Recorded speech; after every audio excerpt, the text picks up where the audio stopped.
தந்தை சிவாஜி துப்பாக்கி எடுத்து அந்த கண்ணன் என்கிற சிவாஜியை சுடுகின்ற அந்த காட்சியில் நமது மனம் எப்படி இருக்கும்?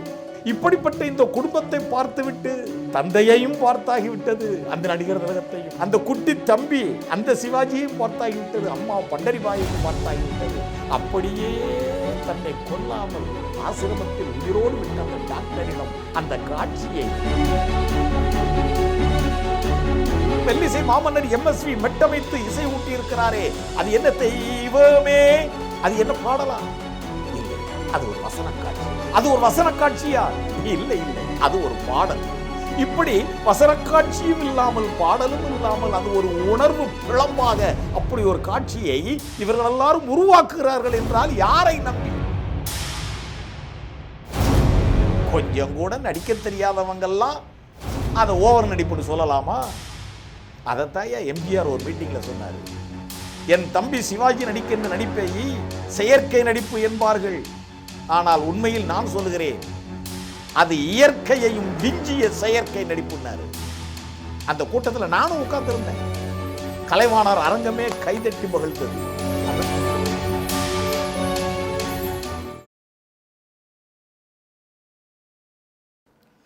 திரைகடலோடியும் திரவியங்கள் பல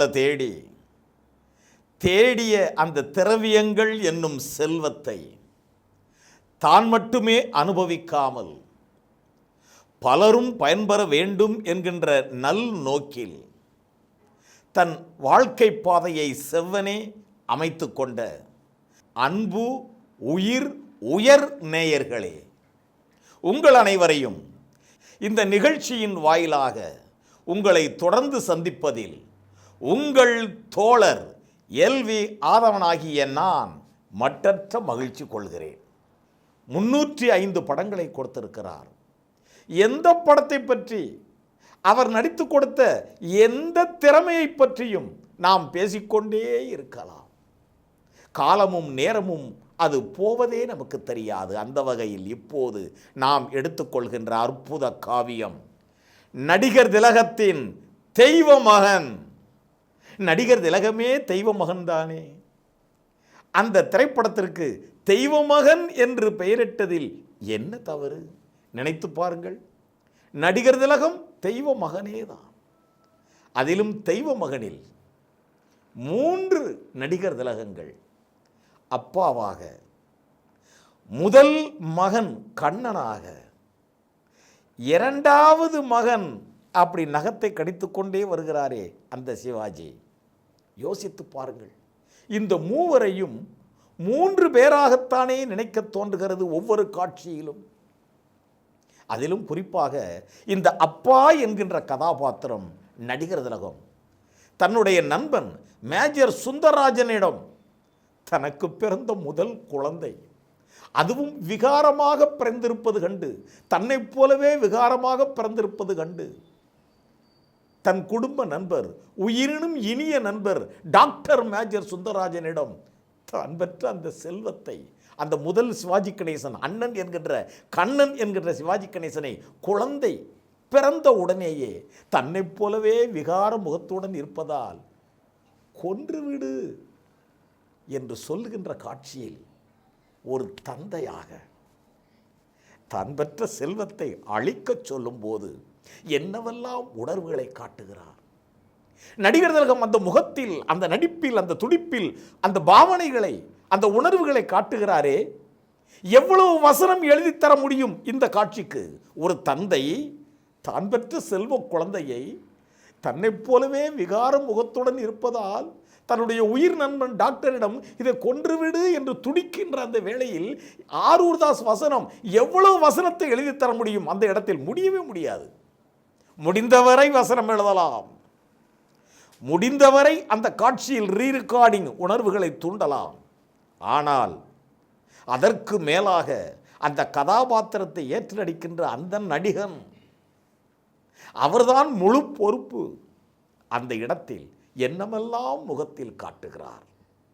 ஏன் அந்த குழந்தையை கொல்லச் சொல்லுகிறேன் என்று அவர் விளக்கம் கொடுக்கும் போது, நாளைக்கு அவன் வளர்ந்து வந்து என்ன மாதிரியே இந்த விகாரம் மூஞ்சியோட இந்த உலகத்தில் வாழ முடியாமல் தலை குனிஞ்சு நிற்கும் போது என்னை பார்த்து கேட்பானடா ஒரு கேள்வி. அந்த குழந்தையிலேயே என்னை கொண்டிருக்க கூடாதாப்பா என்று கேட்பானே, என்னடா பதில் சொல்லுவேன்? தயவு செய்து கொண்டுடா. ஒவ்வொரு இடத்திலும் நடிகர் திலகம், தெய்வ மகன் நடிகர் திலகம். இது மட்டும்தானா? அந்த கண்ணன் என்கின்ற சிவாஜி வளர்ந்து வந்து தன்னை கொல்லாமல் ஆசிரமத்தில் விட்ட அந்த டாக்டர் மேஜர் சுந்தரராஜனை பற்றி ஆசிரம பாபாவிடம் கேள்விப்பட்டு மீண்டும் அந்த டாக்டரிடம் வந்து அந்த டாக்டரை பார்த்து, டாக்டர், எங்கள் அப்பா அம்மா உயிரோடு தான் இருக்காங்களாமே, நான் அனாதை இல்லையாமே, யார் டாக்டர் சொல்லுங்க என்று கெஞ்சுகின்ற காட்சி. இவர்கள்தான் அப்பா அம்மா, அங்கே தனக்கு ஒரு தம்பி இருக்கிறான் என்று தெரிந்துவிட்டு இரவு நேரத்தில் ஒரு திருடனை போல் அந்த வீட்டிற்குள் செல்கின்ற காட்சியில் எவரும் நடிகர் திலகத்தை தவிர நடிக்க முடியாது, எவராலும் முடியாது. அந்த வீட்டுக்குள் திருடனை போல் உள்ளே நுழைவது அவரது செல்ல தம்பி, அன்பு தம்பி, இன்னசென்ட், அந்த வெகுளி, அந்த சிவாஜி, யார் நீ மேன், ஐ தீஃப், உன்னை அச்சுவேன். இதை பார்த்து இந்த தம்பியினுடைய இந்த கேரக்டரை பார்த்து அந்த திருடனாக வந்த அண்ணன் சிவாஜி தன்னை முழுமையாக காட்டிக்கொள்ளாமல் இவனை பார்த்து பார்த்து அவர் பூதிப்பது, பரவசமடைவது. தனக்கு இப்படி ஒரு தம்பியா? இந்த சிவாஜியினுடைய நடிப்பு, தனக்கு இப்படி ஒரு தம்பியா என்று அந்த முகத்தில் ஆனந்த கண்ணீரோடு அந்த முகபாவத்தோடு அந்த கண்ணன் என்கின்ற சிவாஜி முழு பூரிப்போடு நடிக்கின்ற காட்சி. அப்படியே அம்மா அறைக்குள் வந்து அம்மா பண்டரிபாய் தூங்கிக் கொண்டிருக்கும் போது, இதுதான் என் தாயா, என்ன அழகு முகம், என்ன பாச முகம். இந்த தாய், சரி, இப்படிப்பட்ட ஒரு அழகிய தெய்வீகம் போல் காட்சி தரும் தாய் இப்படிப்பட்ட ஒரு விகார மகனை வெறுத்ததில் தவறொன்றும் இல்லை என்று இவரே அதை தாங்கிக் கொள்ளுகின்ற, அதை வாங்கிக் கொள்கின்ற அந்த இடம் இருக்கிறதே. அடாடாடா, தந்தையும் வந்து விட்டார், தந்தையையும் பார்த்து விட்டார், தந்தை என்கின்ற சிவாஜியையும் பார்த்து விட்டார். ஆனால் இவர் முகத்தை அவர்களால் சரியாக கண்டுகொள்ள முடியவில்லை. அந்த கேமராமேன் இந்த காட்சியை புரிந்து அவர் அமைத்து கொடுத்திருக்கும் அந்த கண்ணன் என்கிற சிவாஜிக்கு அந்த லைட்டிங், அந்த க்ளோஸ்அப், கடைசியில் தன் மகன் என்று தெரியாமல் தந்தை சிவாஜி துப்பாக்கி எடுத்து அந்த கண்ணன் என்கிற சிவாஜியை சுடுகின்ற அந்த காட்சியில் நமது மனம் எப்படி இருக்கும்? எப்படி இருக்கும்? இப்படிப்பட்ட இந்த குடும்பத்தை பார்த்துவிட்டு தந்தையையும் பார்த்தாகிவிட்டது, அந்த நடிகர் திலகத்தையும், அந்த குட்டி தம்பி அந்த சிவாஜியையும் பார்த்தாகிவிட்டது, அம்மா பண்டரிபாயையும் பார்த்தாகிவிட்டது. அப்படியே தன்னை கொல்லாமல் ஆசிரமத்தில் உயிரோடு விட்ட அந்த டாக்டரிடம் அந்த காட்சியை, தந்தையை பார்த்து விட்டேன், என் தாயை பார்த்து விட்டேன், என் தம்பியை பார்த்து விட்டேன் என்று சொல்லுகின்ற அந்த காட்சியை வசன காட்சியாகவா வைத்தார்கள்? அதை ஒரு பாடல் காட்சியாக வைத்தார்கள். பார்த்தீர்களா? அங்குதான் அந்த தொழில்நுட்ப கூட்டணி டைரக்டர் ஏசி திருலோச்சந்தர், வசனகர்த்தா ஆரூர்தாஸ் அங்குதான் நிற்கிறார்கள். சிவாஜி நடிக்கிறார் ஐயா. தன்னை ஒரு அனாதை என்று நினைத்துக் கொண்டிருந்த அந்த சிவாஜி தனக்கு தாய் தந்தை தம்பி இருக்கிறார்கள் என்று தெரிந்தவுடன் அந்த டாக்டர் மேஜர் சுந்தரராஜனிடம் அதை வசன காட்சியாக வைப்பதை விட அதை பாடல் காட்சியாக வைக்க வேண்டும் என்று தீர்மானித்தார்களே. அதுதான் சிவாஜியை புரிந்து கொண்டு திரைக்கதையை உருவாக்குகின்ற விஷயம். அதை புரிந்து கொண்டு பாடல் காட்சி என்றதும் கண்ணதாசன் வார்த்தைகளில் விளையாடி இருப்பது சிவாஜியை புரிந்து கொண்டதால் இல்லை, 3 நடிகர் திலகங்களையும் புரிந்து கொண்டதால். அதை புரிந்து மெல்லிசை மாமன்னர் MSV மெட்டமைத்து இசை ஊட்டி இருக்கிறாரே, அது என்ன தெய்வமே, அது என்ன பாடலா? இல்லை, அது ஒரு வசன காட்சி. அது ஒரு வசன காட்சியா?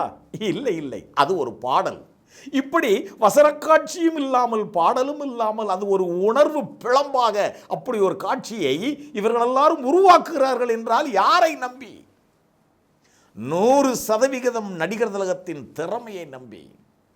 தெய்வமே நன்றி சொல்வேன், தெய்வமே தேடினேன்.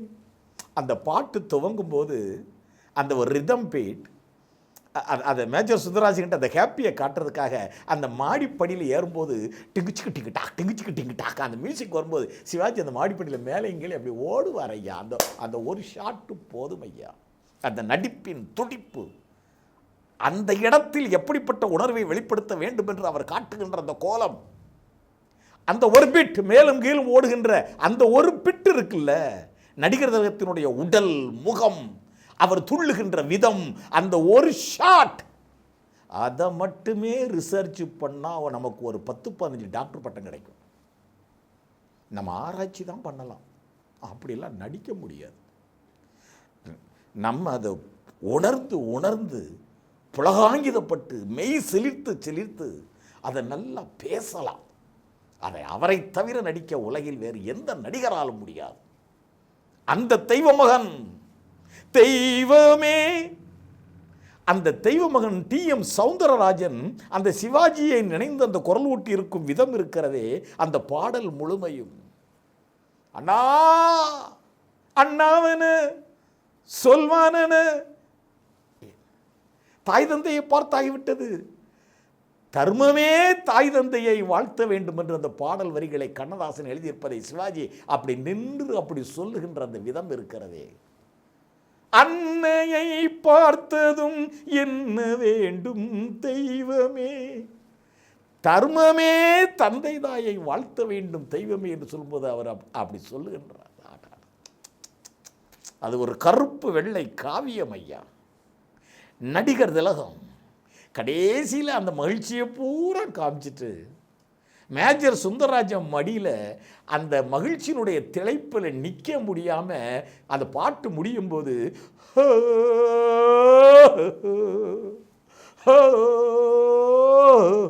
என்று அந்த உடல் கூனி குறுகி அந்த உணர்ச்சியை அப்படியே சுருக்கி, கடலளவு உணர்ச்சியை ஒரு புள்ளியாய் சுருக்கி அப்படி மேஜர் சுந்தரராஜன் மடியில் அவர் துவண்டு விழுகின்ற அந்த இடம்,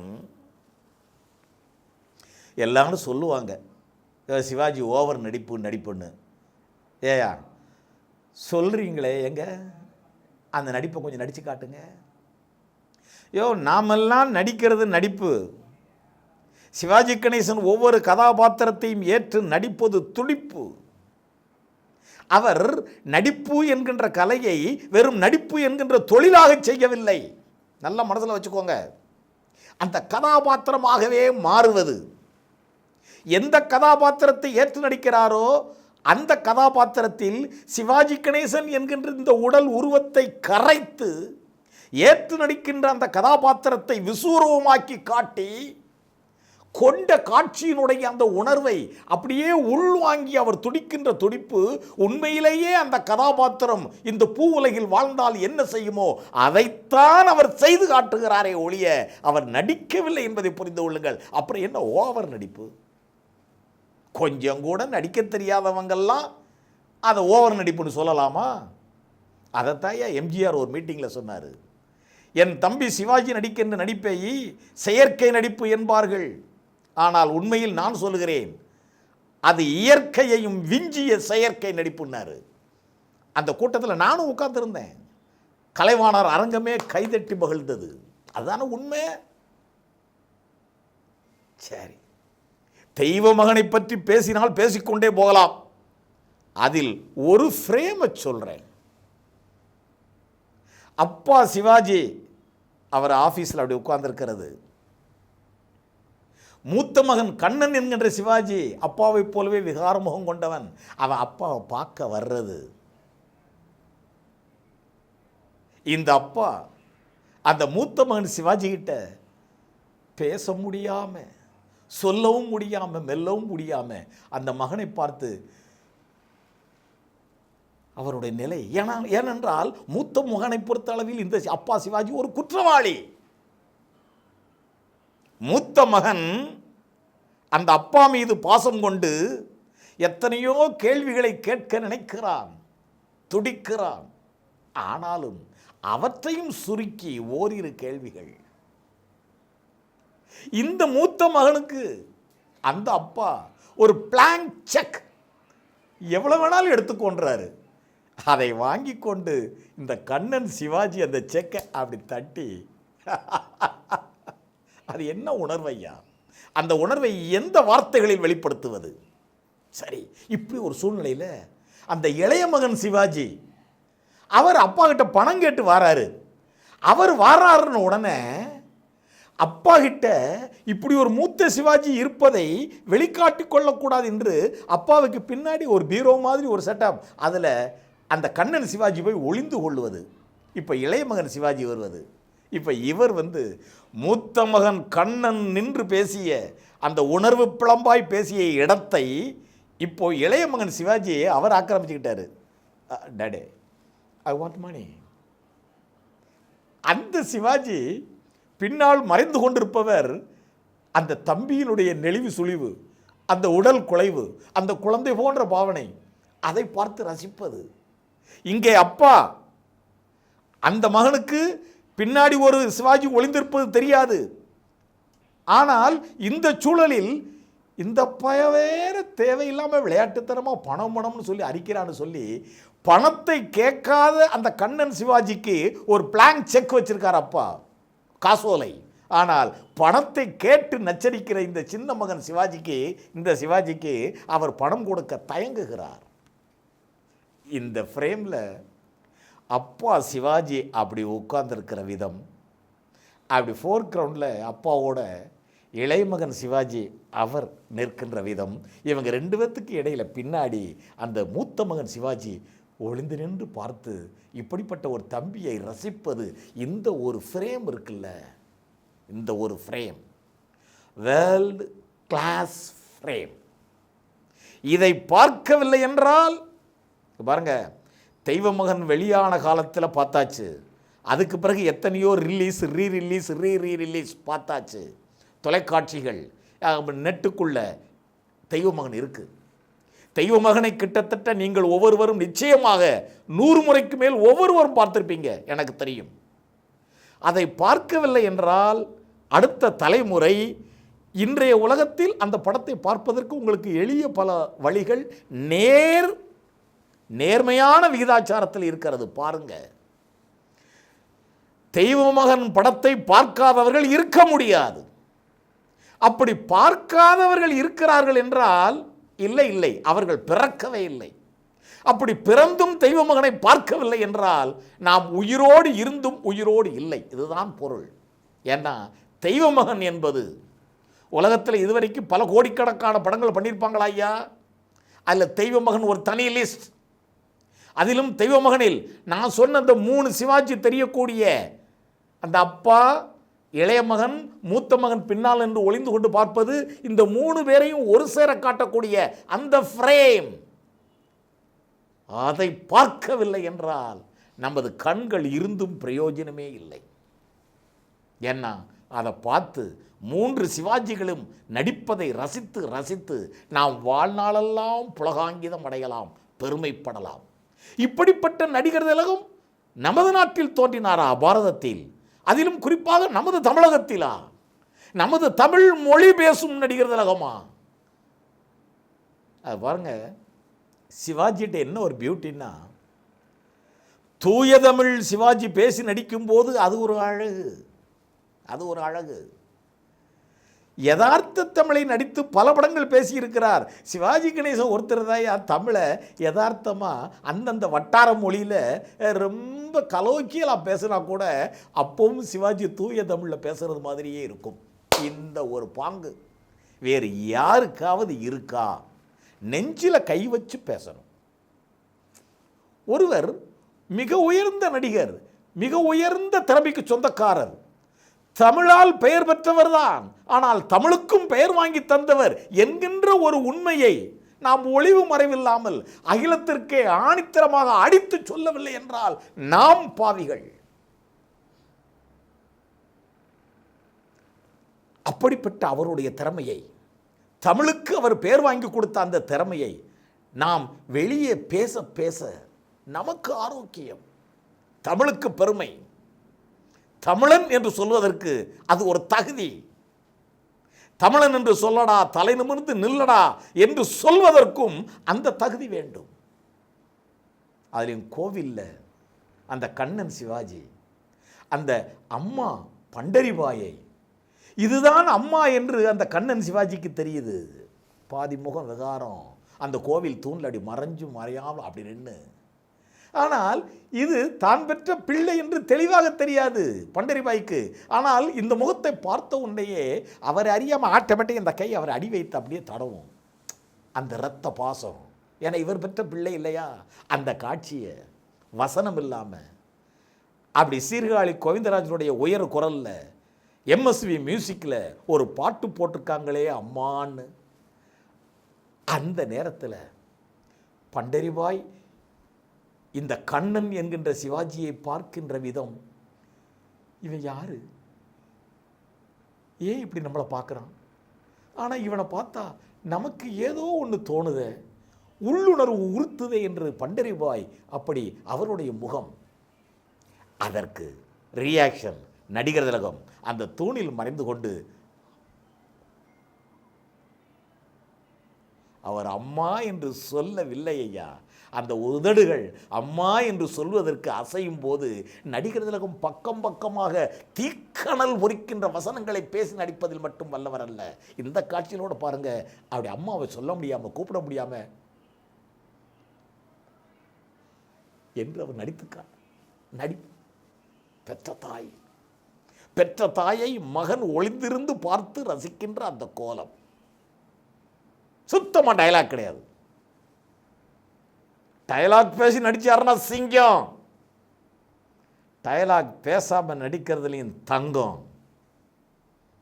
தெய்வ மகன் என்றாகிவிட்டது. ஒவ்வொரு காட்சியிலும் அவரை பேசலாம், ஒவ்வொரு பாடலிலும் அவரை பேசலாம்.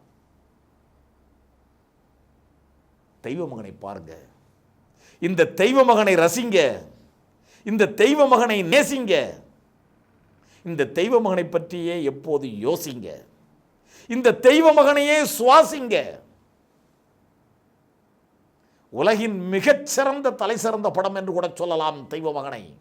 அதிலும் நான் சொன்ன அந்த ஃப்ரேம், 3 சிவாஜிகளும் தோன்றக்கூடிய அந்த காட்சி ஒரு ஃபிலிம். உலகத்தில் எங்கெல்லாம் திரைப்பட கல்லூரிகள் இருக்கோ நடிப்பதற்கு, நடிப்பு பயிற்சி பெற, அந்த ஒரு ஃப்ரேம் அதை மட்டும் பாருங்க. அப்படி பார்த்துக்கிட்டே இருங்க, மாறி மாறி பாருங்க. ஒவ்வொரு முறை பார்க்கும் போதும் ஒவ்வொரு விதமான நடிப்பு கலையை அது உங்களுக்கு சுரந்து கொடுத்து கொண்டே இருக்கும். வாழ்க தெய்வ மகன், வளர்க தெய்வ மகனின் புகழ். நன்றியுடன் உங்கள் தோழர் எல்வி ஆதவன்.